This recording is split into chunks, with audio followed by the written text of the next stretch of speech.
February 23ನೇ ತಾರೀಕಿನಿಂದ March 3ನೇ ತಾರೀಕಿನ ತನಕ ಡೇಸ್ ಅಷ್ಟು ಚೆನ್ನಾಗಿಲ್ಲ. ನೀವೇನಾದ್ರೂ ಶುಭ ಕಾರ್ಯ ಮಾಡಬೇಕು, ಒಂದು ಒಳ್ಳೆ ವಿಚಾರದ ಬಗ್ಗೆ ಮಾತಾಡ್ತೀರಾ ಅಂತಂದ್ರೆ ಆದಷ್ಟು ಮುಂದೂಡಿ. ಗ್ರಹಣ ಕೂಡ ಇದೆ 3ನೇ ತಾರೀಕು ಮಾರ್ಚು.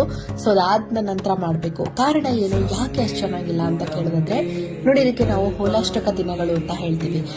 ಸ್ವಲ್ಪ ಭಯಾನಕ ಅಂದ್ರೆ ಅಷ್ಟು ಪವರ್ಫುಲ್ ಇರೋದಿಲ್ಲ. ಕಾಸ್ಮಿಕ್ ರೇಸ್ ತೀವ್ರವಾಗಿರುತ್ತೆ ಈ ಡೇಸ್ ನಲ್ಲಿ. ಒಂದು ನಾವು ಪುರಾಣದ ಪ್ರಕಾರ ಹೇಳಬೇಕು ಅಂತಂದ್ರೆ, ಭಕ್ತ ಪ್ರಹ್ಲಾದನಿಗೆ ತನ್ನ ತಂದೆ ಹಿರಣ್ಯಕಶಿಪು ಅವರನ್ನ ಸಾಯಿಸ್ಲಿಕ್ಕೆ ಎಷ್ಟು ಸಾಧ್ಯನೋ ಅಷ್ಟು ಕಷ್ಟಗಳನ್ನ ಕೊಟ್ಟಂತ 8 ದಿನಗಳು. ಅವರು ವಿಷದ ಹಾವಿನ ಹತ್ರ ಬಿಡ್ತಾರೆ, ಆ ಒಂದು ಮದ ಇರಿದ ಆನೆ ಹತ್ರ ಬಿಡ್ತಾರೆ, ಬೆಟ್ಟದಿಂದ ದೂಡ್ತಾರೆ. ಎಲ್ಲ ಮಾಡಿದ್ರು ಕೂಡ ಭಕ್ತ ಪ್ರಹ್ಲಾದ ಸತ್ತೋಗೋದಿಲ್ಲ ಅಥವಾ ಅವರು ಮರಣ ಹೊಂದೋದಿಲ್ಲ.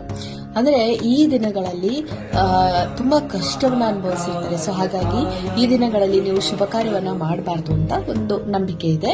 ಸೊ ಆದಷ್ಟು ವಿಷ್ಣು ಸಹಸ್ರನಾಮ ಕೇಳಿ ಓಂ ನಮೋ ಭಗವತೆ ವಾಸುದೇವಾಯ ಅಂತ ಹೇಳ್ತಾ ಇರಬೇಕು. ಸೊ ನೀವೇನಾದ್ರೂ ಈ ತರ ಒಳ್ಳೆ ಒಂದು ಗುಡ್ ಪ್ರೋಗ್ರಾಮ್ಸ್ ಅನ್ನ ಮಾಡ್ಕೊಂಡಿದ್ರೆ ಆದಷ್ಟು ಮಾರ್ಚ್ 3ನೇ ತಾರೀಕಿನ ನಂತರನೇ ಇಟ್ಕೊಳ್ಳಿ, ಓಕೆನಾ. ಸೊ ಎಲ್ಲಾ ಗ್ರಹಗಳಿಗೂ ಆಗಿರ್ಲಿ ಅಥವಾ ರಾಶಿಗಳಿಗೂ ಅಷ್ಟು ಪವರ್ಫುಲ್ ಆಗಿ ಇರೋದಿಲ್ಲ ಡೇಸ್ಗಳಿದು.